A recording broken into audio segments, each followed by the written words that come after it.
शर्म आती है तेरे को? माड़ी से व्यूज के लिए तू और खड़ा हो रहा है हिंदू धर्म के खिलाफ है। अच्छा राजपूत है क्या तू? हाँ बोल, क्या दिक्कत आ गई तेरे को? नहीं नहीं, लगता तो नहीं राजपूत है तू। ना मेरे को तो तू भी नहीं लगता हिंदू है। हटा दे, मैं राजपूत हूँ। तू हटा दे, बड़ी बड़ी शर्म आई तुम्हारे हाल देख के जो तुमने किया अच्छा ना।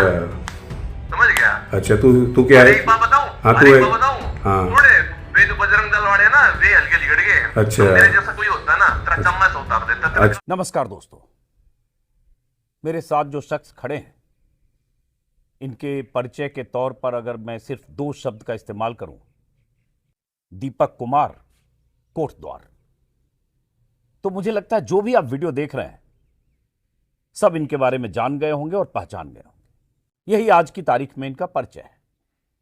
पेशे से जिम ट्रेनर है, लेकिन जो इन्होंने किया, जिस तरह से 70 साल के एक बुजुर्ग को जब तंग करने कुछ बजरंग दल के दस्ते आए थे उनकी दुकान का नाम बदलवाने, तब इन्होंने जो भूमिका निभाई, उस समय से पूरा देश इनका नाम जान रहा। दीपक से मैं पहले भी मिला था, आज से 9 दिन पहले, लेकिन आज मैं फिर कोटद्वार आया।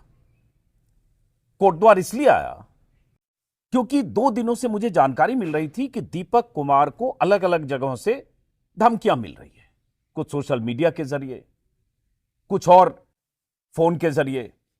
आज मैं दिलचस्प बात यह है कि आज जब मैं इनसे बात कर रहा था इनके कमरे में, उसी समय टेलीफोन पर, इनके मोबाइल पर, माफ करें, इनके मोबाइल पर किसी का कॉल आया।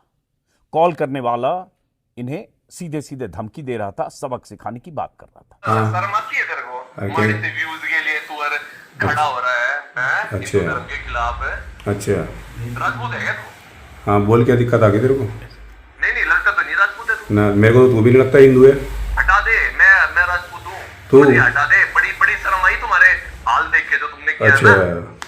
समझ गया? अच्छा तू क्या है? एक बात बताऊं? हाँ तू है। बताऊं? हाँ थोड़े वे जो बजरंग दल वाले ना, वे हल्के लिगड़ गए। अच्छा। तो मेरे जैसा कोई होता ना, तेरा चम्मच उतार देता, तेरा अच्छा। काट देता स्टेरॉइड के इंजेक्शन जो तू अच्छा ले रहा है ना, अच्छा स्टेरॉइड के इंजेक्शन। अच्छा अच्छा अच्छा समझ गया? ठीक है और कुछ? हाँ हाँ। और क्या बताऊं तुझे शर्म आनी चाहिए। और 2-4 गाली दे ले। तू एक बात बता, जब कश्मीर में भागे थे पटना अच्छा से, हाँ ठीक है ना, तू बता देगा उनको? हाँ तू गया था वहाँ? बता देगा क्या? अरे मैं पैदा ही ना हुआ था उस टाइम। हैं? मैं तो पैदा ही ना हुआ था उस टाइम। पैदा तो तू अभी भी नहीं हुआ मेरे हिसाब से। तू जा, समझ गया? तेरे जैसे जो है ना, अब ठीक है अच्छी बात है। समझ गया? ठीक है भाई, ठीक है ठीक है ना। ये बालों में नकली वीग लगा गया है, इनफिनिटी कॉम्प्लेक्स तेरे अंदर इतना गुस्सा पड़ा है। अब तू माइक पर घूम रहा है, ठीक है ना, देता इंटरव्यू, बहुत बढ़िया भाई, रोज वीडियो बना रहा, हाथ जोड़ेगा। अच्छा भाईचारे के लिए। अरे तेरा भाईचारा, एक बात बता ना, भाईचारा थोड़ा हर जगह ये मुसलमान ही इसलिए क्यों करवा रहे हैं, वहां कहां जाता है इनका भाईचारा? अच्छा। और सोशल मीडिया पर तो बहुत सारे लोग ऐसी बात कर भी रहे हैं। अभी एक हिंदूवादी दल है, संगठन है, जो कह रहा है कि 12 तारीख को हम कोटद्वार आएंगे सबक सिखाने, तमाम तरह की अपील कर रहा है। यह भी हुआ कि दीपक का जो जिम है, जहां 150 पौने 200 लोग जिसके मेंबर हैं, जहां आते जाते थे, उस जिम में अब 10% लोग भी नहीं आ रहे हैं। तो एक तरह से जो इनकी आजीविका का जरिया है, जो इनकी पहचान है, उस पर भी चोट डालने की कोशिश हो रही है। तो मैं इसलिए आया कि जरा दीपक कुमार जिस दौर से गुजरे और जो बीते 2 हफ्ते में हुआ, खासतौर से 31 जनवरी को जब दीपक कुमार के जिम के बाहर 50, 75, 100 बजरंग दल के लोग आ गए थे, और उसके बाद FIR, तमाम कहानी आप जानते हैं। वो लोग पकड़े नहीं गए हैं, SIT की जांच के आदेश हो गए, लेकिन गिरफ्तारी नहीं हुई है। एक FIR दीपक कुमार पर। तो इन बदली हुई परिस्थितियों में दीपक क्या सोचते हैं? तो सबसे पहले दीपक, स्वागत है आपका। हम सब लोग तो दिल्ली में रहते हैं, लेकिन जब इस तरह की खबरें पढ़ते हैं कि आपको धमकी मिल रही है, जो मैंने अभी साक्षात देखा कि जिस तरह से फोन कॉल आया, संजोग से मैंने अपने मोबाइल से उसको रिकॉर्ड भी किया, तो हम जैसे लोग जब परेशान और बेचैन होते हैं, बहुत सारे लोग सोशल मीडिया पर हो रहे होंगे, लिख रहे होंगे, आप पे क्या गुजर रही है बीते 10-12 दिनों से? भैया ऐसा ना, मेरे ऊपर जो गुजर रही है वो तो खैर मेरे को इतनी दिक्कत वाली बात नहीं है। मैं तो इस चीज़ों को बर्दाश्त कर सकता हूँ और अच्छे तरीके से हैंडल भी कर सकता हूँ अपनी लाइफ को लेकर। मगर मेन क्या है, जब फैमिली के ऊपर आ जाता है ना तो दिक्कत होती है, क्योंकि फैमिली के लिए बहुत कुछ सोचना पड़ता है।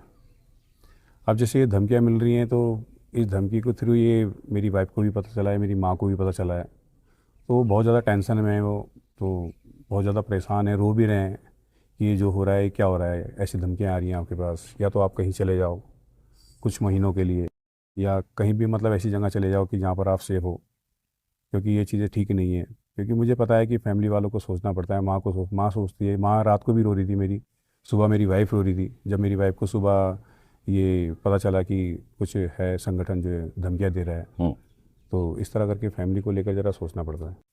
जिस संगठन की बात कर रहे हैं, हालांकि उस शख्स की अब तक गिरफ्तारी हो जानी चाहिए थी। मुझे इसके बारे में पुख्ता जानकारी नहीं है कि एफआईआर उसके खिलाफ दर्ज हुई नहीं, गिरफ्तारी तो नहीं हुई। एक शख्स है, जितनी भी समस्त इकाइयां, राष्ट्रीय अध्यक्ष पिंकी चौधरी जी हो, सुन भाई दीपक, तेरा दिमाग ठीक करने हिंदू रक्षा दल आ रहा है।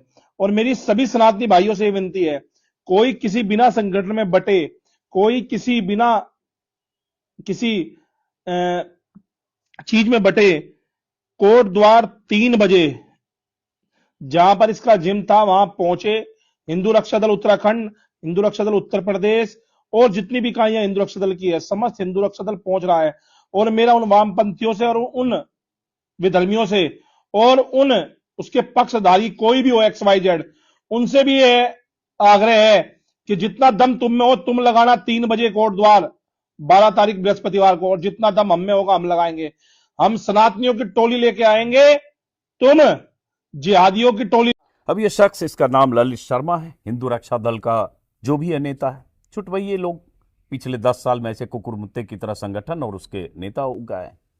अब ये अपील कर रहा है, सीधे सीधे धमकी दे रहा है कि 12 तारीख को 3 बजे दीपक कुमार के जिम के बाहर आना, और अलग अलग जगहों से लोगों को वहां बुला रहा है। जैसा कि मैंने कहा, अब तक इस वीडियो वायरल होने के बाद इसकी गिरफ्तारी होनी चाहिए, लेकिन हुई नहीं।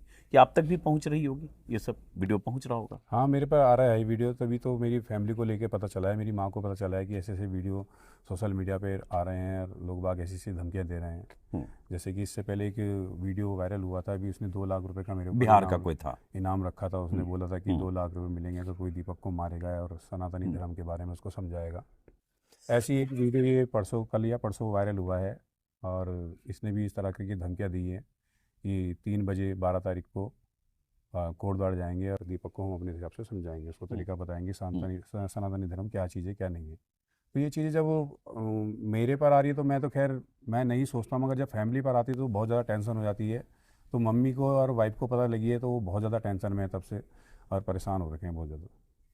और परेशानी का आलम यह है कि मैं चाहता था आज दीपक कुमार से इनका जो जिम है उस जिम में बात करूं, लेकिन इनके परिवार वाले, इनकी माँ, इनकी पत्नी किसी सूरत में इनको यहाँ से जिम इंटरव्यू के लिए, बातचीत के लिए जाने देने को तैयार नहीं है।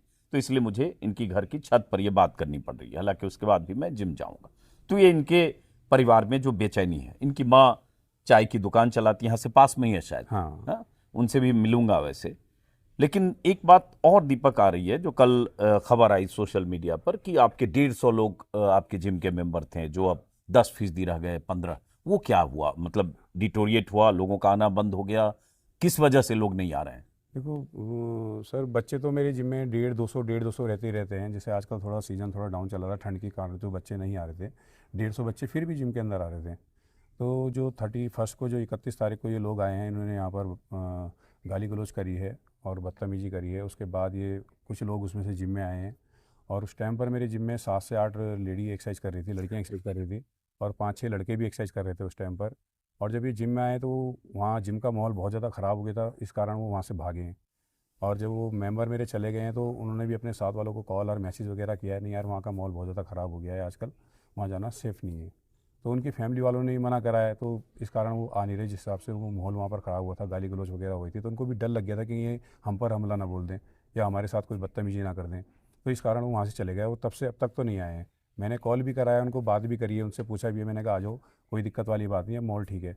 बोल नहीं भैया हम तो आ जाएंगे, मगर फैमिली वाले हमको आने नहीं दे रहे हैं, क्योंकि फैमिली वालों के दिमाग में यही बैठा हुआ कि कल के दिन अगर कुछ बात होती है तो उसका जिम्मेदार कौन होगा, इस तरह। तो ये जो नहीं आ रहे हैं, वो डर से नहीं आ रहे हैं, ये तनाव का माहौल है उसलिए नहीं आ रहे हैं, या उनमें से कुछ लोग ऐसे भी हैं कि अब हम इसके यहाँ नहीं जाएंगे, ऐसे हैं? क्या है? वैसे मेरे हिसाब से डर की वजह से नहीं आ रहे हैं, क्योंकि डर बहुत ज़्यादा बैठ गया है, क्योंकि माहौल बहुत ज़्यादा ख़राब था। बहुत ज़्यादा टिपिकल माहौल था उस टाइम पर, तो मेरे हिसाब से डर की वजह से नहीं आ रही।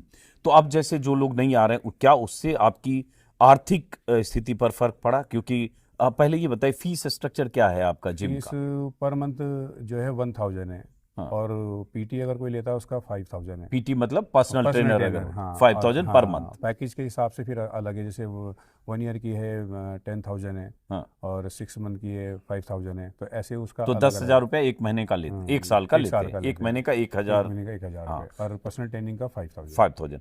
तो ये जैसे मान लो 31 तारीख को ये बवाल हुआ जो बजरंग दल वालों ने किया, 26 को इसके पहले जो भी हुआ, तो उसके बाद क्या ऐसा हुआ कि जो मंथली सब्सक्रिप्शन था, जो मंथली लोग देते थे, वो ड्रॉप हुआ, लोगों ने नहीं दिया?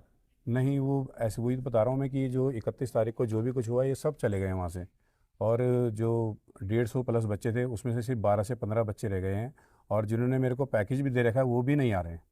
जिन्होंने मेरे से 6 मंथ का पैकेज ले रखा है या 3 मंथ का पैकेज ले रखा है वो भी नहीं आ रहे हैं, उन्होंने भी मतलब जिम आने के लिए बिल्कुल वो कर दिया। तो उससे नुकसान हुआ है, मेरे को बहुत ज़्यादा नुकसान हुआ है, क्योंकि जिम के अंदर क्राउड रहता है, हाँ। थोड़ा भीड़ रहती है जिम के अंदर, तो बच्चे देखते हैं नहीं यार क्राउड तो काफ़ी अच्छा है जिम के अंदर, और वर्कआउट भी अच्छी कराई जा रही है, तो इस चीज़ को देखकर तो उससे मेरी फैमिली को लेकर मेरे को दिक्कत हुई है, क्योंकि पूरे जिम में पूरी फैमिली जो है मेरे ऊपर ही डिपेंड है, और मेरे जिम से ही मेरे घर का खर्चा चलता है, मेरी बेटी से पढ़ाई से लेकर मेरे घर के राशन का हर चीज़ का मेरे जिम से ही चलता है।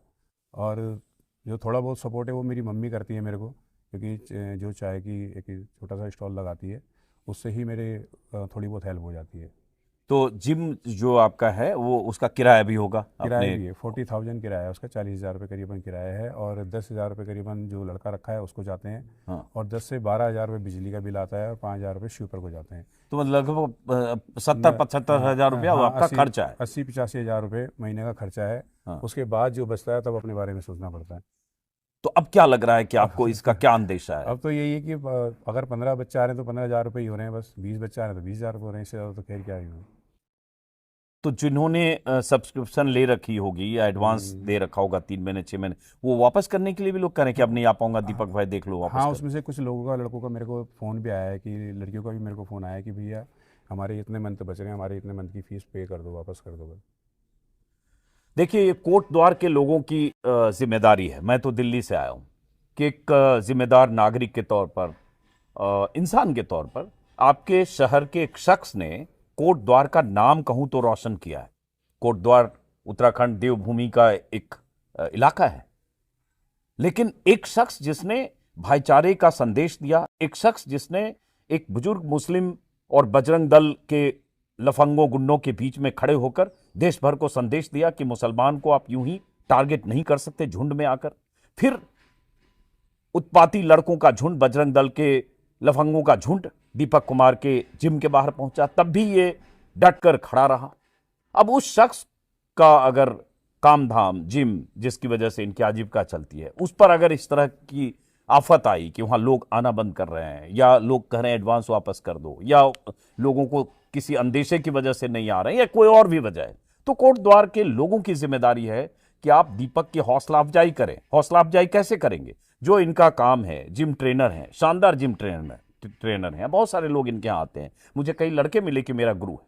तो आपको दीपक कुमार को शहर के गुरु के तौर पर देखना होगा, और आप दीपक कुमार की मदद में सामने आइए। आप इनके जिम में जाइए, आप इनके जिम का सब्सक्रिप्शन लीजिए, उनकी जो भी मंथली या त्रैमासिक या छमाही फीस है वो दीजिए, और जो 150 पौने 200 लोग वहां जाते थे उससे ज्यादा तादाद में जाना चाहिए। अगर मेरे जैसे लोग, बहुत सारे लोग दिल्ली से आ रहे हैं, बहुत सारे अलग अलग संगठनों के लोग आ रहे हैं, बहुत सारे लोग हौसला अफजाई देश भर से कर रहे हैं, कश्मीर से कन्याकुमारी तक, बिहार से लेकर बंगाल तक, महाराष्ट्र से लेकर उड़ीसा तक, बाहर के लोग मान रहे हैं कि कोट द्वार के एक शख्स ने बहुत शानदार मिसाल कायम की। और कोट द्वार के लोग अगर लग रहा है कि वो जिम नहीं जा सकते, और अगर वो फीस वापस लेंगे या इनके जिम जाने को बॉयकॉट करेंगे, तो ये अच्छी बात तो नहीं है। ये जिम्मेदारी कोट द्वार के लोगों की भी है।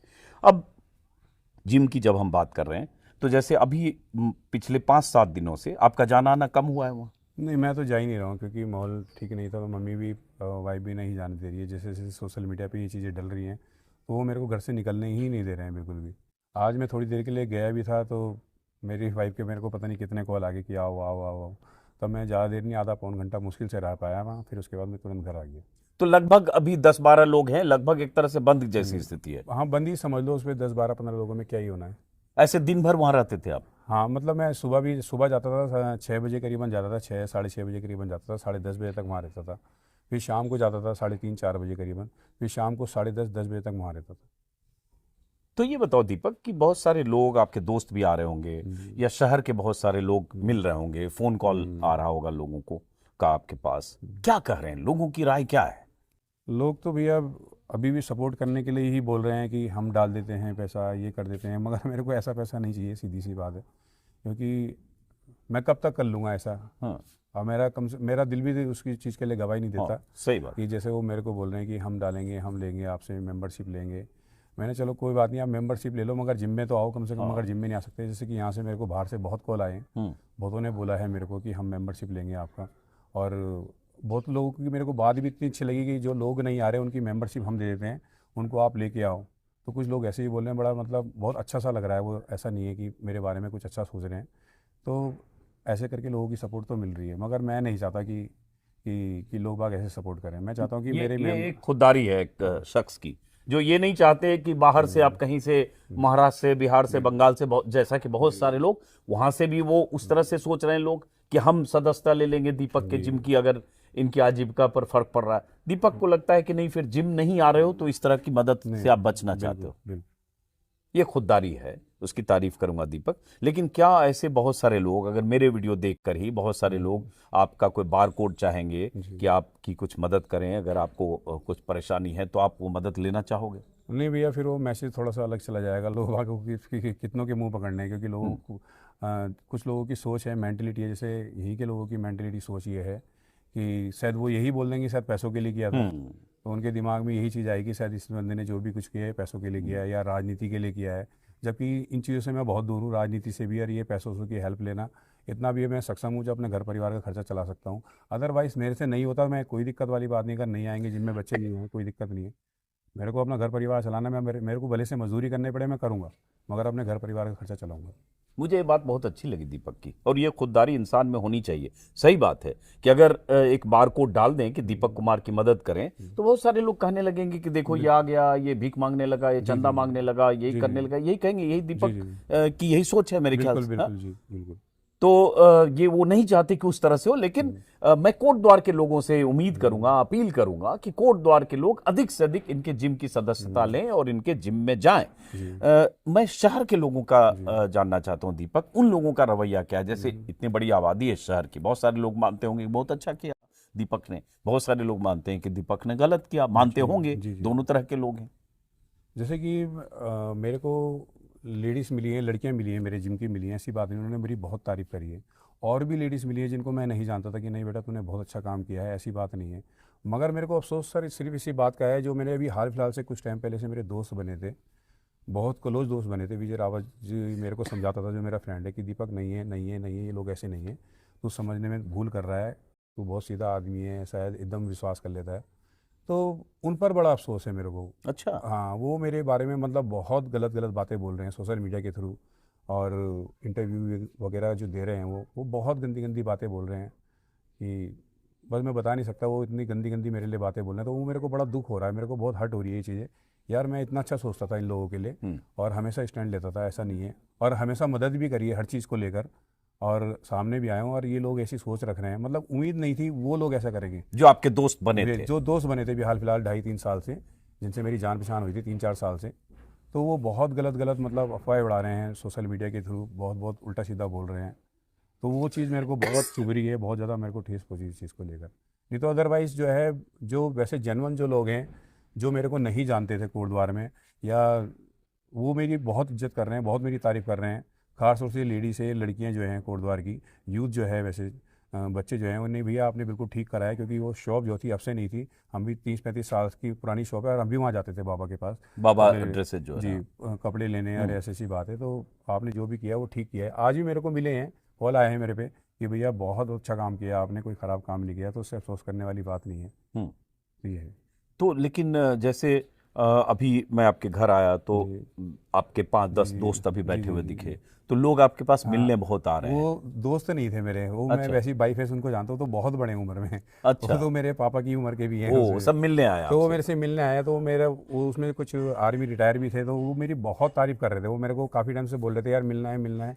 मैंने कहा भैया वाइफ वगैरह नहीं आने दे रही किसी को घर में, क्योंकि अलग ही माहौल बना हुआ है। तो आज जैसे तैसे करके वो आए हैं, तो वो मेरी बहुत तारीफ कर रहे थे, यार दीपक तुमने बहुत अच्छा काम किया है, जो भी तुमने किया है वो बहुत अच्छा काम किया है, उसके लिए हम सराहनीय करते हैं, आपने बहुत अच्छा काम किया। वो मेरी बहुत ज़्यादा तारीफ कर रहे थे। तो जब इतनी धमकी आ रही है या आपके परिवार वाले चिंतित हैं, आपकी सुरक्षा को लेकर कंसर्न है, तो यहाँ पुलिस सुरक्षा मिली आपको? हाँ, पुलिस सुरक्षा तो मिली है, मेरे को दिया है, उन्होंने बॉडीगार्ड दिया है, जो यहाँ हर समय रहता है 24 घंटे? हाँ, रहता है मेरे 24 घंटे बॉडीगार्ड? हाँ, वो रहता है मेरे साथ। आप यहाँ से जिम भी जाओगे तो आपके हाँ, साथ जाता है? जिम तो खैर जाना ही नहीं हो रहा, अदरवाइज कभी अगर मेरा मन कर जाता तो वो चला जाता है मेरे साथ। ओके। ऐसा नहीं है। तो आपको सुरक्षा की कोई चिंता है दीपक? देखो भैया, अब जैसे अभी सोशल मीडिया पे आपको पता ही है, अभी 12 तारीख को उन्होंने बोला है हिंदू संगठन ने आने के लिए, कोटद्वार 3 बजे आएंगे और ऐसे करके, तो ये आपको पता ही उसने क्या क्या बोला है। अदरवाइज वो 31 तारीख को देखकर अगर ऐसा होता है तो फिर मैं क्या ही बोलूँ। अगर जैसे 31 तारीख को माहौल था, मैं नहीं चाहता कि ऐसा माहौल दोबारा हो। मैं तो उसको फेस कर लूँगा, मैं उसको हैंडल कर लूँगा, कोई दिक्कत वाली बात नहीं है। मगर मेन क्या है दिक्कत सर, फैमिली को लेकर हो जाती है, फैमिली टेंशन में आ जाती है बहुत ज़्यादा, क्योंकि उस टाइम पर भी माहौल बहुत अलग था, मम्मी बगल में खड़ी थी और वो गाली गलौज कर रहे थे, तो ये फेस नहीं कर सकता मैं, ये चीज़ें मैं बिल्कुल बर्दाश्त नहीं कर सकता। बाकी तो खैर क्या ही बोलना है इन लोगों के बारे अब में। जैसे दीपक ने कहा ना कि वो स्थिति दोबारा ना आए, 31 तारीख को जो हुआ, 31 जनवरी को, जब 75, 50, 100 जितने भी थे बजरंग दल के जो लड़के आए, उन्होंने एक दिन पहले एलानिया तौर पर कह दिया था कि हम 31 तारीख को आएंगे। इंस्टाग्राम पे पोस्ट थी, और देहरादून से लेकर विकासनगर और कहां से सड़क से गुजरते हुए बाकायदा 2 किलोमीटर पैदल मार्च करते हुए, गालियां देते हुए, नारेबाजी करते हुए, धमकी और चेतावनी देते हुए इन दीपक के जिम तक गए। और अब जो शख्स ये कह रहा है कि 3 बजे 12 तारीख को सारे सनातनी अलग अलग राज्यों से वहां जुट जाओ और दीपक को सबक सिखाने की जो बात कर रहा है, जाहिर है कि अगर उसे रोका नहीं गया, और अगर उसके खिलाफ मामला दर्ज नहीं हुआ, और अगर उसकी गिरफ्तारी नहीं हुई, और अगर ऐसे फिर से लोग आ गए, तो बहुत बड़ी चुनौती होगी। हालांकि मुझे कोटद्वार पुलिस पर अब भरोसा है कि इतनी बड़ी घटना के बाद ऐसी हिम्मत करके कोई आ जाए और पुलिस उसे आने दे, इसका अंदेशा कम है। और मुझे लगता है पुलिस एक्शन लेगी, लेकिन जिम्मेदारी पुलिस की यह है, उत्तराखंड पुलिस की, कि पहले एफआईआर दर्ज करे उस धमकी देने वाले जो भी हिंदू रक्षा दल का ललित शर्मा नाम का शख्स है, और उसकी गिरफ्तारी पहले हो, ताकि यह संदेश जाए कि कोई भी शख्स कहीं से भी सोशल मीडिया पर लिखकर धमकी देते हुए और चेतावनी देते हुए कोटद्वार ऐसे नहीं आ सकता। हुआ क्या था, 5 दिन पहले मीडिया की एंट्री बैन कर दी गई थी, मेरा आना भी मना था और बहुत सारे लोगों का, और झकझक हुआ, बॉर्डर पर मीडिया को जाने नहीं दिया जा रहा था, 2-3 दिन तक ये चला, जबकि उसके पहले उन्हीं रास्तों से वो बजरंग दल के लड़के आए थे। तो अगर मीडिया को रोक सकते हैं तो ऐसे लोगों को भी रोका जाना चाहिए। अब दीपक, एक बात आते हैं, पर्सनल लाइफ में जो आपका बदलाव हुआ उसकी हमने बात की, लेकिन जैसे जो एफआईआर हुई उस पर हमने काफ़ी बार बात की कि पुलिस की तरफ से अज्ञात लोगों के खिलाफ एफआईआर दर्ज हो गई थी 31 तारीख की रात को। उसके पहले शाम को 3 घंटे पहले आपके खिलाफ बजरंग दल बीएचपी से जुड़े 2 लोगों के नाम से एफआईआर हो गई। उस एफआईआर में कुछ पुलिस ने आपसे कोई पूछताछ की जो आपके खिलाफ एफआईआर हुई? नहीं, हमसे तो खैर ऐसी कोई पूछताछ नहीं करी है, हमसे कोई ऐसी बात नहीं करी उन्होंने। तो जो आपने एफआईआर के लिए जो अर्जी दी थी, शिकायत दी थी, जिसका भी जिक्र मैंने अपने वीडियो में पहले किया, जरूर देखिएगा, जिसमें इन्होंने पूरी घटना 31 तारीख की बताई, जिसको शिकायत को एफआईआर में कन्वर्ट किया जाना चाहिए, जो नहीं हुआ, उस पर कोई बात हुई? नहीं, उस पर बात तो खैर क्या है, अभी उन पर उन्होंने इतना संज्ञान नहीं लिया। उनको मतलब जिनकी हमने बारे में एफआईआर करी थी, जिनके हमने नाम दिए थे, उनमें से भी उन्होंने किसी को नहीं पकड़ा है।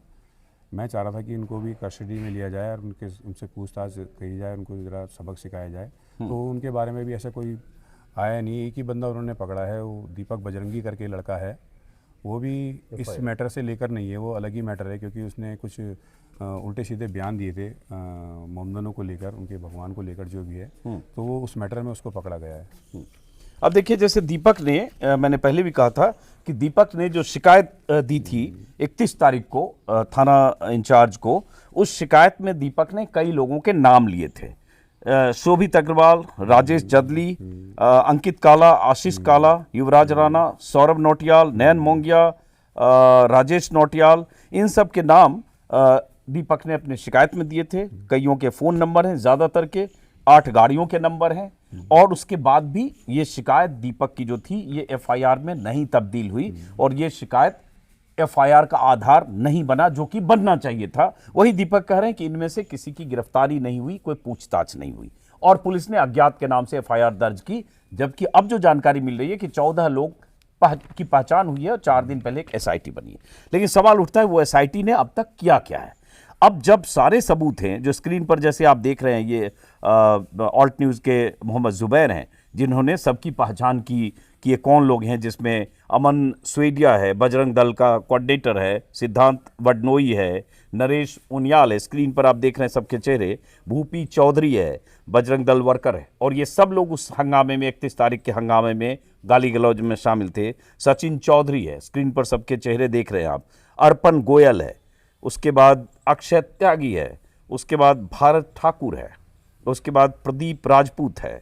ये सारे वो चेहरे हैं जो 31 तारीख के हुड़दंग में शामिल थे। इनमें से कुछ के नाम दीपक की शिकायत में। अब सवाल उठता है कि अभी तक इनमें से किसी की गिरफ्तारी पुलिस ने क्यों नहीं की। 31 तारीख से आज 10 दिन हो गए, और यही दीपक कुमार का कहना है कि गिरफ्तारी क्यों नहीं, यही लगता है। बिल्कुल।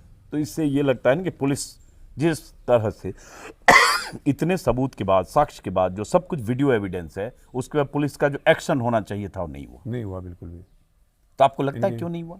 ये तो मैं क्या ही कह सकता हूँ सर, वो पुलिस प्रशासन ही जान सकता है इस चीज़ को। मैं तो इतना ही कहना चाहूँगा कि इनकी अरेस्टिंग होनी चाहिए थी। हाँ।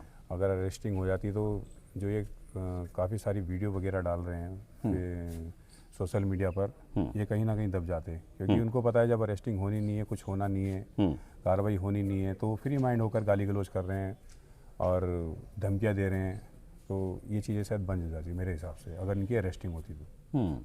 और अरेस्टिंग नहीं हुई। बीजेपी रूल्ड स्टेट है, उसमें एक लोकल बीजेपी का लीडर है, उसका एक भाई भी है, सौरभ शायद उसका नाम है, उसका भाई भी था।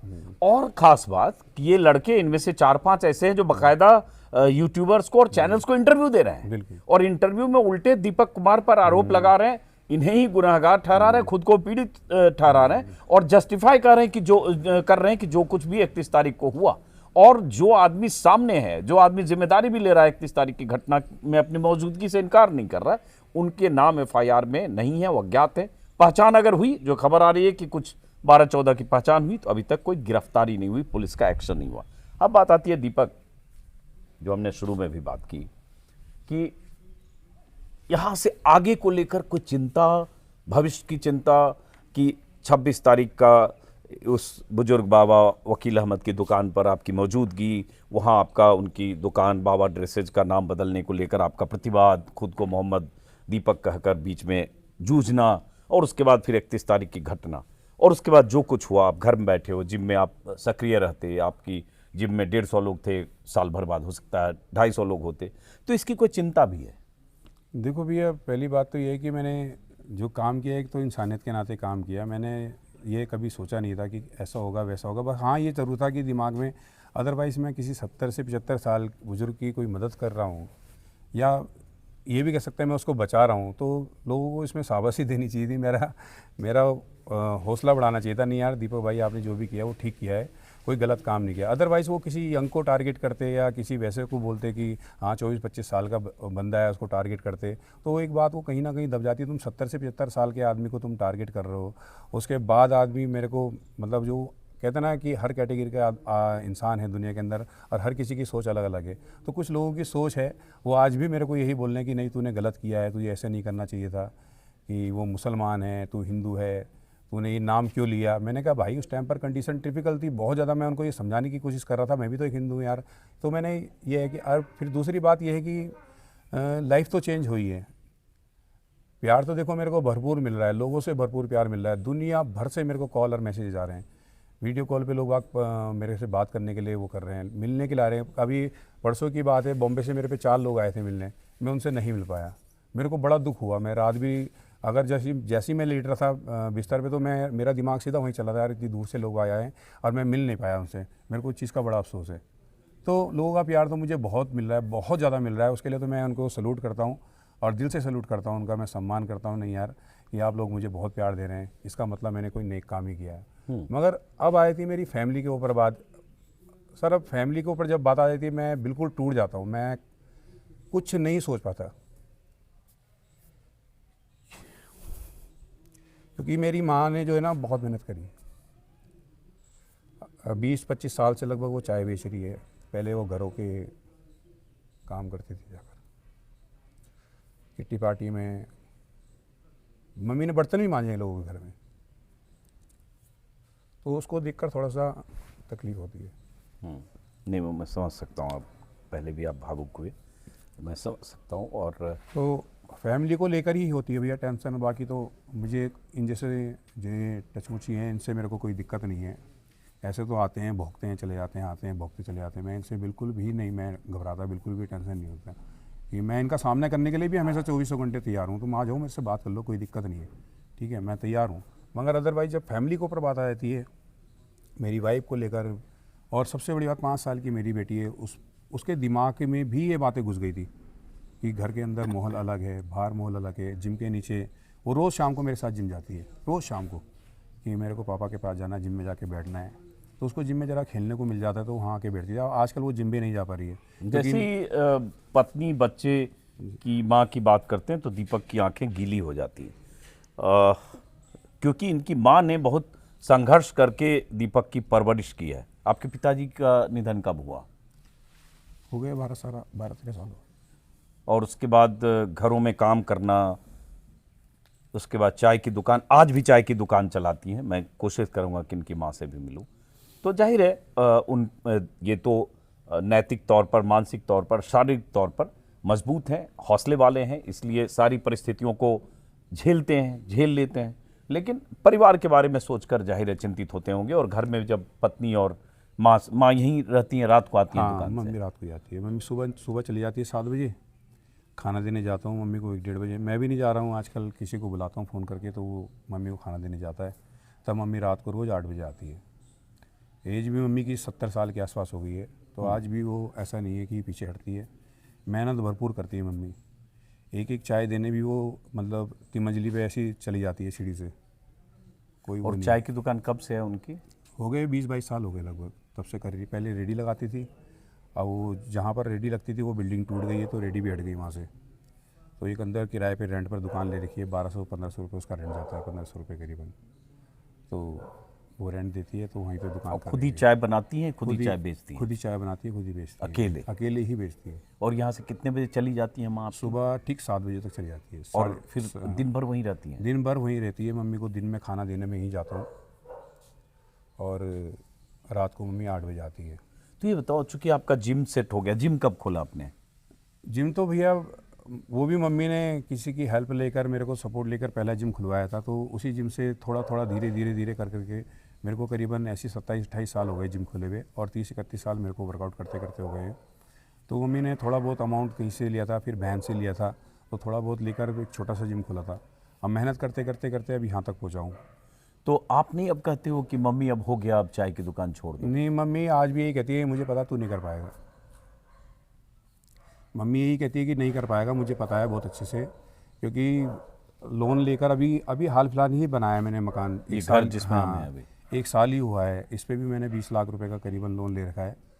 तो उसकी किस्त जाती है 15-16 हज़ार रुपये। तो इस वजह से तो मम्मी कहती है मुझे पता है कि नहीं कर पाएगा, बहुत बर्डन हो जाएगा तेरे ऊपर।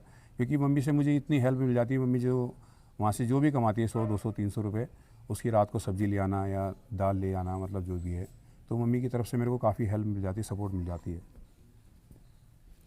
अब बात करते हुए कई बार ये ख्याल आता है कि जिसकी पारिवारिक स्थिति ये है जो आप दीपक से सुन रहे हैं कि माँ चाय की दुकान चलाती हैं, 70 साल की उम्र में आज भी 200-300-400 रुपये जो भी कमाती होंगी हर रोज़, उसके लिए सुबह से लेकर रात तक दुकान पर रहती हैं। लोन लेकर इनका एक छोटा सा घर है, 2 कमरे हैं शायद, 2 कमरे, 2 कमरे का छोटा सा घर है, एक जिम है जिस पर लोगों का जहाँ आना जाना कम हुआ।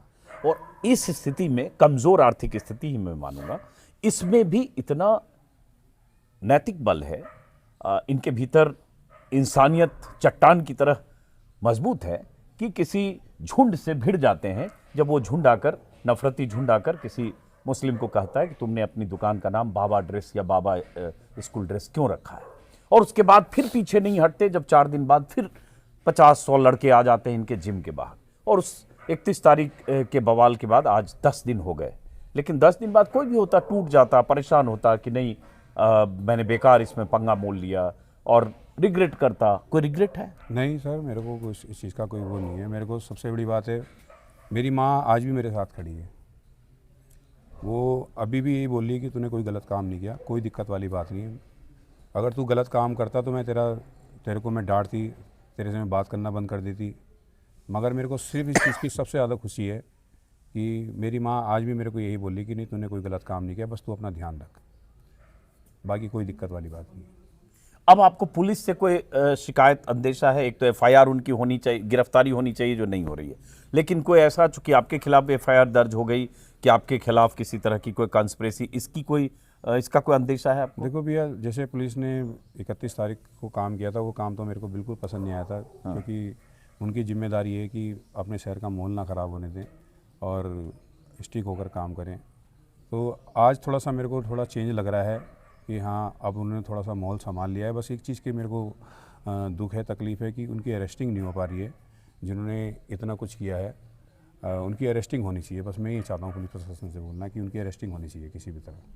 तो जैसे आप बार बार कह रहे हो उनकी अरेस्टिंग होनी चाहिए, जो भी 10, 20, 25 लोग इस शहर के और बाकी लोग होंगे सोशल मीडिया पर एक्टिव हैं, आज भी आसपास ही घूमते होंगे सब। जी बिल्कुल घूमते। तो उनमें से कोई आपको कॉल करके डराता भी है, या फ़ोन करता है, गालियां देता है, या धमकाता है? ऐसे कॉल्स भी आते हैं? नहीं, इक्का दुक्का ही कॉल आया। देखो भाई, आप सामने आ रखे थे तभी कॉल आ गया मेरे को। इक्का दुक्का 2-3 कॉल मेरे को आए हैं ऐसे, अदरवाइज इतने कॉल मेरे को नहीं आए हैं। कोटद्वार वालों के तो खैर नहीं आए हैं मेरे को कॉल, बाहर से कॉल बाहर कभी से आ आए हैं। जाता? हाँ, तो एक आप ही के सामने आया था अभी, बाकी 2 कॉल और आए हैं। तो मैंने उनको ज़्यादा इतना सीरियसली लिया नहीं है, क्योंकि मुझे पता है ये पीठ पीछे ही भोंकने वाले हैं, सामने आकर की हिम्मत नहीं है बात करने की।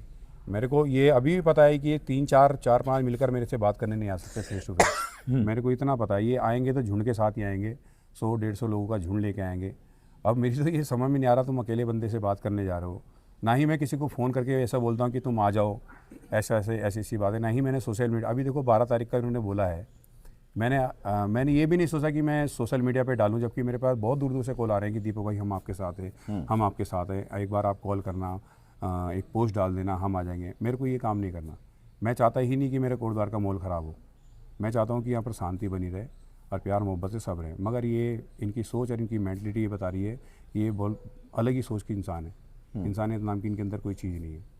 और कायदे में मैं सही बताऊँ तो इनको मैं इंसान नहीं समझता आज की तारीख में। किनको? जो लोग ये दल हैं, जो भी है ये दल है, जो भी ये मेरे को धमकियाँ दे रहे हैं, उल्टी सीधी धमकियाँ दे रहे हैं, ये इनके, मैं एक चीज़ बोलना चाहता हूँ कि ये जो ना, ये सोचते हैं कि जो हमको सपोर्ट करते हैं बस वही हिंदू हैं, और जो हमको सपोर्ट नहीं करते हैं वो हिंदू नहीं है।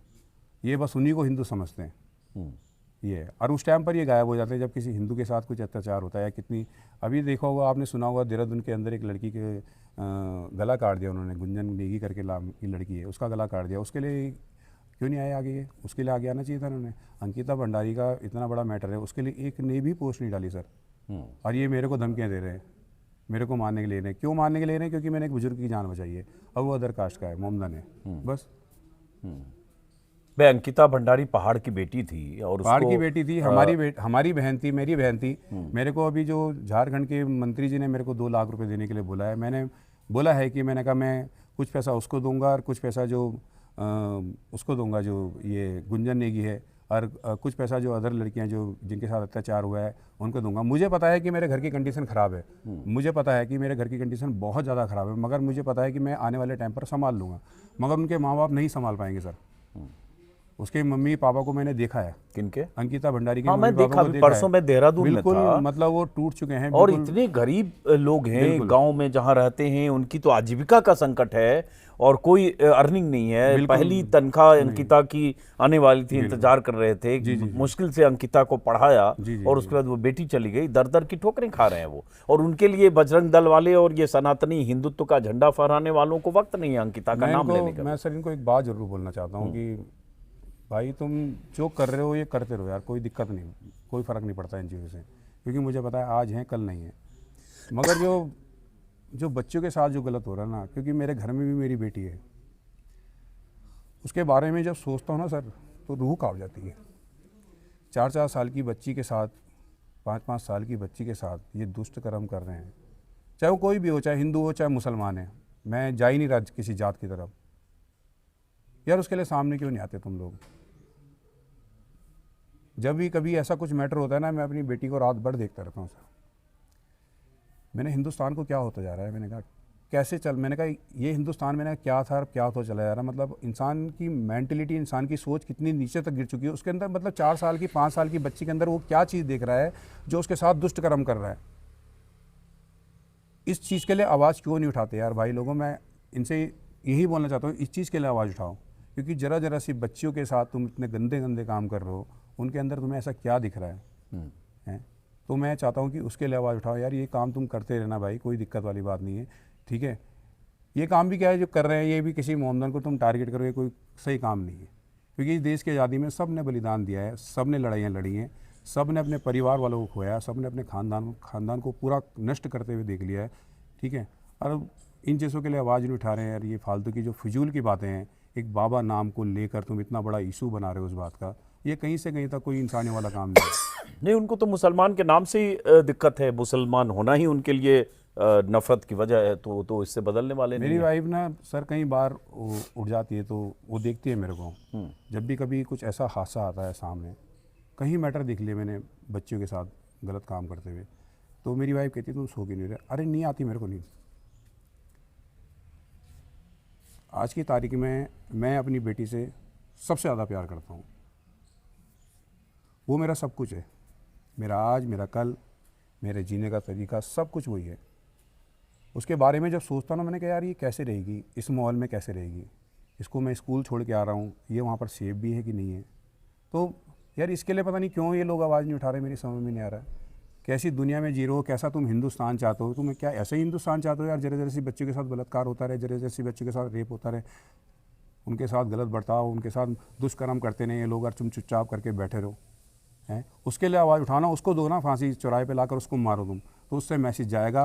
और जो तुम लोगों के दिमाग के अंदर जो घुसी हुई ना बातें, बजरंग दल ऐसा है, बजरंग दल वैसा, तब देखो तुम्हारे लिए कितना प्यार जागेगा लोगों के दिल में। लोग इतना प्यार करेंगे, तुमको इतना प्यार करेंगे, मगर ये वो करेंगे नहीं ना, उनको हिंदू मुसलमान करना है, उनको नफरत का कारोबार फैलानी है। करना बिल्कुल, ये अब से नहीं, बहुत टाइम से चलता हुआ आ रहा है। मैं बहुत चीज़ देखता हूँ, मैं नोटिस करता हूँ कि कई सालों से ये चीज़ चलती हुई आ रही है। यार एक बच्ची के लिए आवाज़ उठा लो भाई, इन चीज़ों में कुछ नहीं रखा, हिंदू मुसलमान इन चीज़ों में कुछ नहीं रखा। हिंदू भी गलत है तो मुसलमान भी गलत है, मुसलमान भी ठीक है तो हिंदू भी ठीक है। इस चीज़ को एक उसमें तराजू में तोलो आप, ये मत सोचो कि हाँ यही गलत है। या मुसलमान सारे हैं तो सारे देशद्रोही हैं, सारे पाकिस्तानी हैं, सारे बांग्लादेशी हैं, सीधी सी बात, सारे गद्दार हैं, बिल्कुल, जो भी है। अब ये बताओ कि जैसे इस मोहल्ले में रहते हो, मैं 10-12 घर पार करके आप तक आया, मोहल्ले वालों का क्या रवैया है? नहीं मोहल्ले वालों का तो कुछ नहीं है। हाँ। मोहल्ले वाले तो बात कर रहे हैं, ऐसी बात कर नहीं है। रहे हैं। हाँ बात करते हैं मोहल्ले वाले, पॉजिटिव है जी यहाँ जी कोई? जी हाँ, ऐसा कुछ नहीं है, वो नहीं सोचते इस चीज़ के बारे में। वो तो कहते हैं, मम्मी को भी कहते हैं, वाइफ को भी कहते हैं, नहीं भैया ने जो काम किया है ठीक किया है, कोई इसमें कोई गलत काम नहीं है। अब दूसरी चीज़ ये बताओ कि आपकी कुछ पॉलिटिकल एम्बिशन भी है? बहुत सारे पॉलिटिशियन के फोन आ रहे होंगे, नेताओं के भी आ रहे होंगे। आ रहे हैं, मेरे को बहुत फ़ोन आ रहे हैं, मिलने के लिए आ रहे हैं लोग बाग, और कॉल पे, वीडियो कॉल पे भी बात कर रहे हैं। वो अपनी इच्छा से कर रहे हैं। अब वो तो मुझे पता है क्यों कर रहे हैं, किस लिए कर रहे हैं, क्यों नहीं कर रहे हैं, मगर मेरे को राजनीति से कोई लेना देना नहीं है। मैं ज़्यादा पॉलिटिक्स में पढ़ता नहीं हूँ। मेरे को सिर्फ, मैं एक बॉडी बिल्डर हूँ, मेरे को सिर्फ अपनी डाइट से लेकर और अपनी वर्कआउट तक मतलब है। पहले जो मेरी लाइफ चल रही थी, मैं घर से सुबह उठता था और सुबह उठकर अपना सुबह कार्डियो करता था, शाम को अपना वर्कआउट करता था और आके डाइट लेकर अपना सो जाता था बस। और थोड़ा बहुत जो बच्चों को घुमाना है, यही मेरी लाइफ थी और यही, इसी चीज़ में मैं संतुष्ट था और यही मैं लाइफ में करना चाहता हूँ आगे भी, क्योंकि मैं अपनी वर्कआउट से बहुत प्यार करता हूँ। क्योंकि उसने मेरे को पहचान दी है, उसने इस माहौल में मेरे को रहना सिखाया है। लोग आज जो मेरे पैर छूते हैं, मेरी रिस्पेक्ट करते हैं, वो सिर्फ और सिर्फ मेरी वर्कआउट के कारण है। वही मेरे को सबसे अच्छा लगता है। तो कोई पॉलिटिकल एम्बिशन नहीं है? मतलब ही नहीं है। दीपक कुमार कभी भी कोई राजनीति में मेरे को नहीं पढ़ना। कितने भी आए भी हैं, अभी हम तुमको वहाँ से लड़ा, मैंने उनके आगे हाथ जोड़ा, भाई मेरे को कोई राजनीति नहीं करनी है। मेरी लाइफ जो चल रही है सबसे अच्छी चल रही है। मेरे को 3 टाइम की रोटी देनी है अपने घर परिवार वालों को और वो उसमें खुश है। और कोई संगठन बनाने का कि नहीं, कोई हम नहीं कोई नहीं है। ये सब भी बीच में सोशल मीडिया पर चलने लगता है कि दीपक कुमार कोई संगठन बना रहे हैं, उसमें मदद करो। नहीं नहीं नहीं, मैं कोई ऐसा वो नहीं, कोई संगठन मैंने नहीं बनाया, ना ही मैंने किसी को बोला, और ना ही मेरे दिमाग में कहीं से कहीं तक ये बात है। ये कल मेरे को बताया किसी ने कि संगठन को लेकर, अरे भाई मैंने कहा नहीं, बात नहीं हाँ, फेसबुक पर मैंने देखा कि लोग करें दीपक कुमार संगठन बना रहे सारे लोग उनके साथ, तो आपके नाम से कुछ फर्जी अकाउंट भी बन गए होंगे। बहुत बनी हुई है फेक आईडी, बहुत ज़्यादा बनी हुई है। फेसबुक पर भी, इंस्टा पर भी बहुत ज़्यादा, मतलब मेरे कम से कम 30 से 35 देख लिए फेक आईडी। हाँ, अच्छा। उसके लिए मैंने एक वीडियो बना के, भले से उन्होंने मेरे वो ज़्यादा वो नहीं करा, उन्होंने कोई गंदा वैसा कोई इस्तेमाल नहीं करा है, कुछ लिखा नहीं है, मगर मैं चाहता हूँ कि मत बनाओ यार, क्योंकि लोग बाग अंधविश्वास करेंगे आपके ऊपर, आपसे उम्मीद बना के रखेंगे, बाद में पता चलेगा कि आप तो वो हो ही नहीं, कोई और है। तो इंस्टा पे आपका फॉलोअर अब 1 मिलियन हो गया? 1 मिलियन होने वाला है सर, होने वाला है। जी। तो ये हुआ कि बहुत सोशल मीडिया पर सपोर्ट आपको बहुत जी मिला। हाँ। एक पहचान मिली, एक सपोर्ट मिला, पूरे देश में लोगों को लगा कि एक शख्स जिसने भाईचारे का संदेश दिया, इस तरह की बात की, तो ये एक आपकी छवि और पहचान देश भर में तो बनी। जी हाँ, तो ये एक बदलाव सकारात्मक भी है। ये मेरे को बहुत ज़्यादा खुशी है कि लोगों का मेरे को अपने शहर से भले से इतना प्यार मेरे को नहीं मिला है, या लोग बाग डर के मारे नहीं आए हैं। वैसे जो कई बार मेरे को देखा कि मैं कई बार लोग बाग मेरे को साइड में मिल जाते हैं, वो मेरी बहुत तारीफ़ करते हैं, मेरे साथ फ़ोटो खिंचाने के लिए वो करते हैं, और नहीं भैया फ़ोटो लेनी है, सेल्फी लेनी है, तो वो चीज़ को देख के लगता है कि ये निकल के नहीं आ रहे हैं, मगर अदरवाइज़ ये सामने जब मिल रहे हैं तो मेरे को अपनी खुशी बता रहे हैं कि नहीं भैया आपने नाम रोशन कर दिया। कोटद्वार को कोई जानता नहीं था, आज कोटद्वार को देश विदेशों में भी जानते हैं कि कोटद्वार कोई जगह है। तो ये है। और रही बात सोशल मीडिया पे, मेरे को बहुत कॉल मैसेज आते हैं, वो मेरी बहुत इज्जत करते हैं, बहुत समाज। अभी मेरे को देखा मैंने कि कुछ दिन पहले एक कॉल आया था, वो बहुत रो रहा था मेरे से मिलने के लिए कि भैया आपसे मिलना है, और आप जैसा इंसान, मतलब मेरी बहुत ज़्यादा तारीफ़ कर रहा था। तो ये चीज़ की मेरे को बहुत खुशी है। चलिए, बहुत बहुत शुक्रिया। मैं कहूँगा कि मैं मिलना चाहता था जिम में, लेकिन ये जिम जाना इनका बहुत कम हो गया है, सुरक्षा की वजह से, परिवार वालों की चिंता की वजह से। पत्नी, माँ लगातार इनको लेकर चिंतित रहती हैं, और जिस तरह के एक तनावपूर्ण माहौल, और इस बीच नई नई धमकियाँ, जो एक ताज़ा धमकी अभी आई है, तो हम उम्मीद करेंगे, बीच में भी मैंने बोला फिर कि उम्मीद करेंगे कि कोटद्वार पुलिस इनकी सुरक्षा सुनिश्चित करे, और जो लोग धमकी दे रहे हैं उनके खिलाफ FIR दर्ज करे, उनकी गिरफ्तारी होनी चाहिए, ताकि कोई ये हिम्मत नहीं करे, कोई इस तरह की भीड़ की शक्ल में, जिस तरह से 31 जनवरी को यहाँ हुआ, उस तरह की कोई घटना दोबारा ना हो। तो फिलहाल बहुत बहुत शुक्रिया दीपक। मैं तो इतनी दूर से, जैसे ही कल मैंने देखा फेसबुक पर ये सब की आपको धमकियां मिल रही है, तो मेरी बेचैनी थी कि मैं जाकर एक बार मिलूं एक इंसान के तौर पर। और हम जैसे लाखों लोग, करोड़ों लोग आज जब आपके मुरीद हैं, तो जीवन में कई बार वो हासिल हो जाता है जीवन में जो सोचा नहीं होता है, और जब वो हासिल होता है तो कई बार छोटे छोटे नुकसान भी होते हैं। तो मैं मानता हूं आपको जो हासिल हुआ, वो अगर अभी कुछ छोटा नुकसान हो रहा है, उससे कई गुना बड़ा है, विराट है। बिल्कुल। जैसे मान लो हो सकता है 50,000, 1 लाख, 2 लाख रुपया बहुत लोग कमाते हैं, इसी मोहल्ले में सब कमा रहा होगा। हो सकता है आपने उसमें कुछ गंवा दिया, लेकिन जो आपने कमाया वो पूरे कोटद्वार में कितने लोगों ने कमाया? मैं अपने बारे में बात कर सकता हूँ, बस ये कि जिसको कोटद्वार में ही जानते थे लोग बाग, अब कोटद्वार में भी मेरे को एक बॉडी बिल्डर के थ्रू जानते थे लोग बाग, क्योंकि मैं काफ़ी टाइम से वर्कआउट कर रहा हूँ, तो मेरे को इस थ्रू से जानते थे। नहीं यार, इस बंदे को इतना टाइम हो गया, इसने अपना आप को उतना ही फिट रख रखा है जितना हमने कई साल पहले इसको देखा था। मैं कोटद्वार वालों की बात करता हूँ, बस ये है कि कोटद्वार वाले जो हैं कि मेरे को काफ़ी प्यार देते थे इस चीज़ को लेकर के। नहीं दीपक ने, लेकिन अब देश भर में लोग आपको अब देश भर में तो मेरे को खैर बहुत प्यार मिल रहा है सर, बहुत ज़्यादा प्यार मिल रहा है। कोई आप संदेश देना चाहोगे? एक संदेश में देना चाहता हूँ सामने। मैं संदेश यही देना चाहता हूँ कि जो मेरे अगेंस्ट हैं उनके मुंह बंद करूँगा, एक न एक दिन ज़रूर करूँगा। कुछ ऐसा काम करके दिखाऊंगा, वो भी मेरी तारीफ़ करेंगे, वो भी मेरी पीठ थपथपाएंगे कि नहीं यार, कि दीपक उस टाइप का बंदा नहीं है जैसा हम उसके बारे में सोच रहे थे। बस मैं इतना ही कहना चाहता हूँ कि इंसानियत बना के रखो, इंसानियत ही इंसान के काम आएगी, अदरवाइज़ कुछ काम नहीं आने वाला। कोई धर्म नहीं, कोई जात नहीं, कोई पात नहीं, इंसान इंसान के काम आएगा, क्योंकि जवाब हमने ऊपर भगवान को देना है, इंसानियत को देना है, ना कि किसी धर्म को देना। तो वो बाबा जी जो हैं वकील अहमद साहब, वो घर भी आए थे आपके, मिले आपसे या आप उनके घर गए? नहीं, वो आए थे मेरे घर, मेरे से मिलने आए थे, जन्मदिन के दिन शायद आए थे। वो थोड़ा सा इमोशनल रो रहे थे। वो कह रहे थे कि अगर अदरवाइज़ मेरा बेटा भी होता तो शायद वो ये काम नहीं कर पाता जो आपने करा मेरे लिए, और मैं ये चीज़ को कभी नहीं बोलूँगा। हाँ, कोई भी, बहुत सारे लोग ऐसे होंगे जो उस पचड़े में नहीं पड़ेंगे। वो इसलिए आपकी बात इसलिए पूरे देश में हो रही है क्योंकि कोई आदमी झुंड में 20 लोग हैं, उसमें दूसरे की लड़ाई में जाकर क्यों अपना उस झंझट में पड़े जो आपने किया। बहुत बहुत शुक्रिया दीपक, बहुत शुक्रिया। हौसला ऐसे बनाए रखिए, हम जैसे लाखों करोड़ों लोग आपकी तारीफ करेंगे और आपके मुरीद रहेंगे। और आप पर किसी तरह की कोई आफत होगी तो हम लोग चाहेंगे कि आपकी किसी भी तरह से मुमकिन मदद करें। हमारे दर्शकों से भी अनुरोध है कि दीपक का एक इंस्टाग्राम हैंडल है, उसको फॉलो कीजिए। फॉलो करते हैं ना इंस्टाग्राम पर, है? और इनकी बात सुनिए। नमस्कार।